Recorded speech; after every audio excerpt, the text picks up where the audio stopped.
સારા police અધિકારીની હાજરી માત્રથી સજ્જનો એ શાંતિનો અહેસાસ કરતા હોય અને દુર્જનો ભયભીત થતા હોય.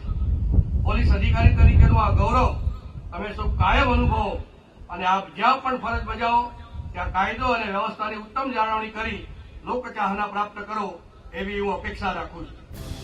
સાંભળ્યું તમે શું કહી રહ્યા છે ગૃહ રાજ્ય પ્રધાન. એક તરફ જ્યાં રાજ્યમાં ધોળે દહાડે લૂંટ અને હત્યા જેવી ઘટનાઓ બની રહી છે, ત્યાં ગૃહપ્રધાન રજની પટેલ સુરક્ષા વ્યવસ્થાના પોકળ દાવા સાથે કોલર ઊંચો કરી ફરી રહ્યા છે.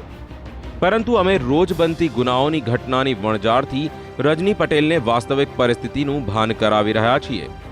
વાત કરીએ ફક્ત આજની ઘટનાઓની, તો વડોદરા, રાજકોટ અને અમદાવાદ જેવા મહાનગરોમાં ચોરોએ ફરી એકવાર ગૃહપ્રધાન રજની પટેલ સહિત સુરક્ષા અને કાયદો જાળવવા મથી રહેલા પોલીસ તંત્રને પડકાર ફેંક્યો છે.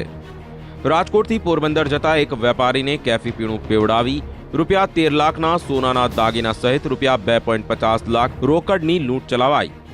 ઉલ્લેખનીય છે કે આ લૂંટ આપણી સવારી શાનની સવારી એવી ગુજરાત એસટી નિગમની બસમાં થઈ. મહિલા સુરક્ષાના નામે પ્રવચન આપનારા રાજ્યના ગૃહપ્રધાન રજની પટેલ માટે આનાથી વધારે શરમજનક વાત શું હોઈ શકે?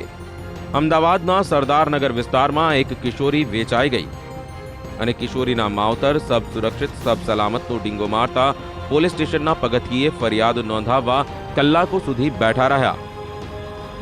ધન્ય છે રજની પટેલ અને ધન્ય છે તેમના સુરક્ષા અને સલામતીના દાવા કે જેની વચ્ચે સંસ્કાર નગરી વડોદરામાં ભગવાનના ઘરે પણ ચોરો ત્રાટક્યા.